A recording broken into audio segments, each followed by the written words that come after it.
आप देख रहे हैं यंग बाइट्स। मैं हूं आपके साथ पूजा ठाकुर। आज के हमारे हेल्थ अवेयरनेस के प्रोग्राम में मैं बात करने जा रही हूं यूरिक एसिड की। यूरिक एसिड की समस्या जिन भी लोगों में नज़र आती है उन्हें सबसे पहले डॉक्टर्स जो हैं दालों का सेवन करने से मना कर देते हैं, और क्या कुछ कारण रहते हैं, इसी सब चर्चा के लिए हमारे साथ जुड़ी हैं मालवी गुप्ता, जो कि फिटनेस एक्सपर्ट हैं। मालवी, सबसे पहले आपका बहुत बहुत स्वागत है यंग बाइट्स में। Thank you so much. Malvi, जिस तरह से आज का टॉपिक हमने यूरिक एसिड का लिया है, तो काफ़ी ज़्यादा समस्या लोगों में भी नज़र आती है इस चीज़ की। सबसे पहले ये जानूंगी कि आखिर किन किन कारणों की वजह से यूरिक एसिड की समस्या आती है और क्या कुछ लक्षण उस व्यक्ति में पाए जाते हैं जिन्हें यूरिक एसिड की समस्या होती है। सबसे पहले यूरिक एसिड है क्या? यूरिक एसिड एक तरह का वेस्ट प्रोडक्ट है जो हमारी बॉडी से खाने के डाइजेस्ट होने के बाद शरीर से निकल जाता है थ्रू यूरिन, या फिर हम कह सकते हैं थ्रू मल हमारे बॉडी से निकल जाता है। और अगर वो नहीं निकलता है और अगर आपका वेस्ट प्रोडक्ट अगर नहीं निकल पाता है तो मे बी कुछ लोगों को जोड़ों में दर्द हो सकती है, या कईयों के जोड़ों में सूजन रहती है, या फिर कहते हैं कि हड्डी का बढ़ जाना, मतलब जिसको कहते हैं कि कईयों के जोड़ों के ऊपर गांठें बनने लगती हैं, जिसको हम कहते हैं हड्डियों का बढ़ जाना। तो काफ़ी लोगों के साथ ये प्रॉब्लम्स रहती हैं और इसके कई ज़्यादा रीज़न्स हैं। मे बी कुछ लोग अल्कोहल बहुत ज़्यादा लेते हैं, या कुछ लोग स्मोक बहुत ज़्यादा करते हैं, या फिर कुछ लोगों का थायराइड अप एंड डाउन रहता है। मे बी कईयों का बढ़ता है या किसी का डाउन होता है, या फिर हम बहुत स्ट्रॉन्ग मेडिकेशंस लेते हैं। जैसे कि मैं बोलती हूँ कि हमें कभी भी स्ट्रॉन्ग मेडिसिन्स नहीं लेनी है, और एलोपैथिक में स्ट्रॉन्ग मेडिसिन्स ही दी जाती हैं। तो हम इसे किस तरह से पहचान सकते हैं कि हमें यूरिक एसिड की समस्या, जिस तरह से आपने बोला कि घुटनों में दर्द रहता है, ज़्यादातर औरतों की प्रॉब्लम में भी घुटनों का दर्द देखने को मिलता है, तो किस तरह से हम पर्टिकुलर हमारे पैरों के अंगूठे के पास जो जोड़ है, ज़्यादातर यूरिक एसिड के पेशेंट्स को वो दर्द होने शुरू हो जाता है, और हाथ के भी अंगूठे के जोड़ के पास उनको दर्द शुरू हो जाता है। और दूसरा, जब यूरिक एसिड का पेशेंट उठता है तो सबसे पहले उसके एड़ियों में दर्द बहुत शुरू हो जाती है। जैसे ही उठता है वो पैर नीचे रखता है, या फिर बहुत ज़्यादा काम कर रहा है और काम करते एकदम से उठता है, उसके एड़ियों में बहुत ही ज़्यादा दर्द रहता है। और जैसे जैसे वो काम करने लगता है या फिर वो फ्रेश होके आता है, वो आहिस्ता आहिस्ता घटने भी लगता है।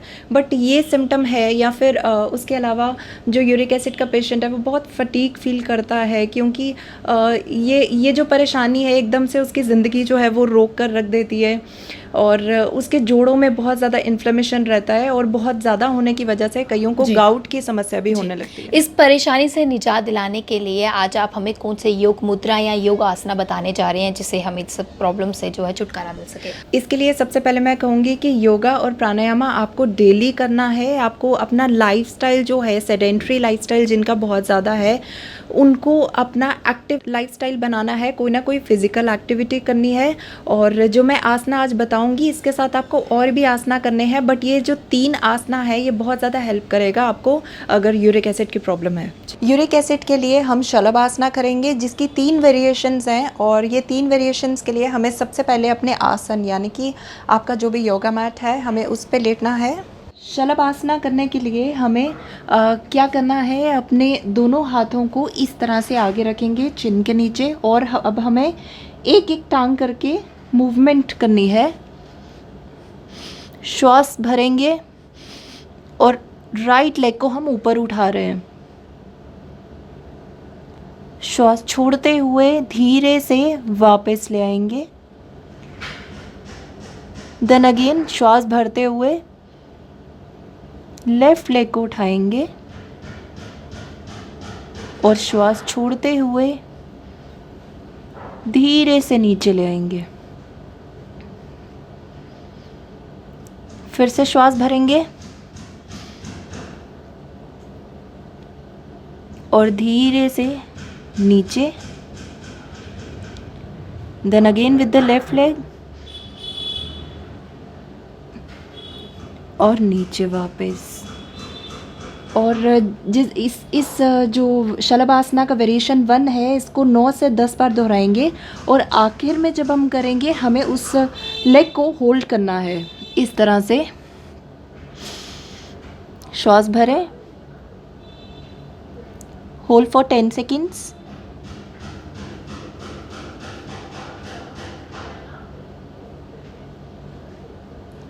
and come back.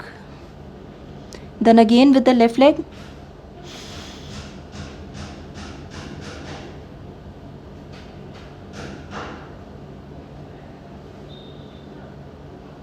and then come back. अब हम शलभासना वेरिएशन 2 करेंगे, जिसके लिए हमें अपनी लेफ़्ट आर्म को उठाना है और साथ ही साथ आपकी जो ऑपोजिट लेग होगी हमें उसे एक साथ उठाना है।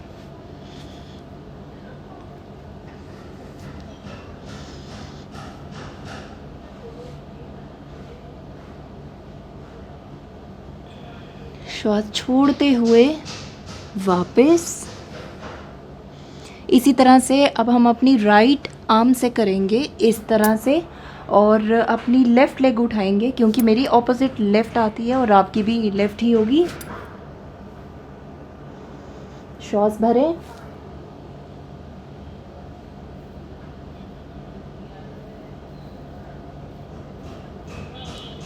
धीरे से वापस,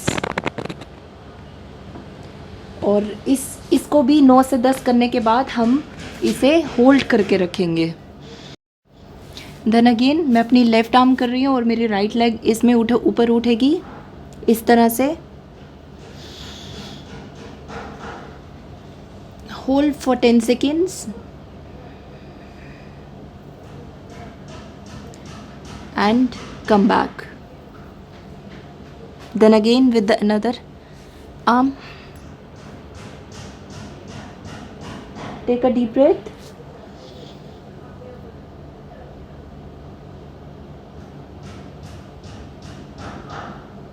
and come back. इसके बाद हम इस वेरिएशन को तीसरी वेरिएशन करेंगे, जिसमें हमें क्या करना है, अपनी दोनों आर्म्स को इस तरह से मिलाना है और हमारी दोनों टांगें एक साथ उठेंगी। श्वास भरते हुए दोनों टांग ऊपर,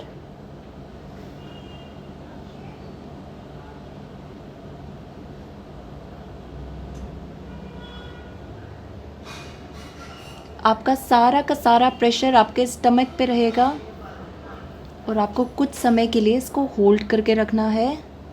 जिनको भी कमर में भी दर्द रहता है या स्लिप डिस्क की प्रॉब्लम है या और तरह के जोड़ों में दर्द है, वो भी ऐसा आहिस्ता कम होने लगेगी।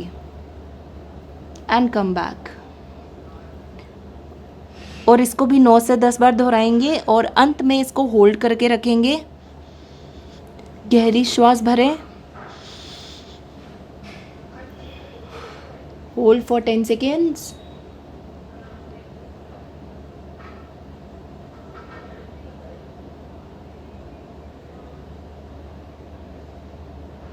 and return back and relax. तो मालवी ने आज हमें 3 योग आसना बताए हैं जो हमें यूरिक एसिड के लिए काफ़ी ज़्यादा फायदेमंद रहेंगे। मालवी, इसके साथ साथ हमें खाने पीने में किन किन चीज़ों का ध्यान रखना है, और हो सके तो आप कोई नेचुरल होम रेमेडी भी बताइए, जिससे जितने भी दर्शक देख रहे हैं सबसे पहले वो घर जिस तरह से कहा जाता है घरेलू इलाज करना, तो वो ज़्यादा बेटर रहता है होम रेमेडी।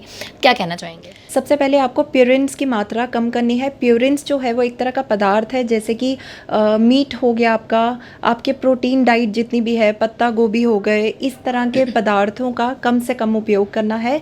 आपको पल्सेस कहा जाता है, आपको दालों को नहीं लेना है। अगर आपको लगता है कि आपको कौन सी दाल लेनी चाहिए तो आप मूंग की दाल का प्रयोग कर सकते हैं। और साथ ही अगर आपको लगता है आप ओवरवेट हैं तो वो भी एक ना एक रीज़न रहता है। सबसे पहले अपने वेट को मेंटेन करिए। और इसके अलावा अब एक ऐसी रेमेडी है जो आप घर बैठे भी कर सकते हैं, और इसका अगर आपको रिज़ल्ट मिलता है तो वापस फीडबैक ज़रूर दीजिएगा। सबसे पहले आपको क्या करना है, उठने जैसे ही आप उठते हैं आपको खाली पेट ये ड्रिंक लेना है और हर रोज़ लेना है। और विद इन अ मंथ अगर आपको कुछ डिफरेंस फील होता है, मे बी आपको इन्फ्लेमेशन कहीं ना कहीं कम होने लगे या जोड़ों में जो सूजन है वो कम होने लगे, तो हमारे साथ ज़रूर शेयर करिएगा। सबसे पहले आपको क्या करना है, एक मूली लेनी है, उसके 3 से 4 टुकड़े लेने हैं, और खीरे के 3 से 4 टुकड़े लेने हैं, और साथ ही हरा धनिया की जो डंडियाँ आती हैं हमें वो लेनी है, और साथ में 3 से 4 इंच का करेला जो बिटर गार्ड जिसको बोलते हैं, हमें इन सब को मिक्सी में ग्राइंड करना है, या फिर हो सके आपके पास जूसर है तो आप जूसर में कर सकते हैं। और इसका मिक्सचर बना के आपको 1 गिलास जूस बन जाएगा। आपको रोज़ खाली पेट खाने से पहले लेना है। जी, तो मालवी, क्या एक मैसेज आप सभी के लिए देना चाहेंगे? अपना सेडेंट्री लाइफस्टाइल जो है उसको ज़रूर चेंज करिए, एक एक्टिव लाइफस्टाइल अपनाइए, कोई ना कोई एक्टिविटी करते रहिए और बहुत अधिक मात्रा में कोई भी चीज़ का सेवन मत करो, क्योंकि कहते हैं ना excess of everything is bad. तो जो भी चीज़ आप खा रहे हैं पी रहे हैं उसको एक लिमिट में रख के पिए और अच्छा खाइए, अच्छा सोइए। जी, बहुत बहुत धन्यवाद। तो फिजिकल एक्टिविटीज़ को हमने अपने डेली रूटीन में लाना है और आज हमने बात की थी यूरिक एसिड के लिए, उसके लिए हमें होम रेमेडी भी मिली और किस तरह का हमें योगासना करना है ये भी मालवी ने हमें बताया। अगले प्रोग्राम में नई टॉपिक से आपको रूबरू करवाऊंगी, तब तक के लिए देखते रहिए आप यंग बाइट्स। वीडियो जर्नलिस्ट अभिषेक बड़ू के साथ मैं पूजा ठाकुर, यंग बाइट्स जम्मू।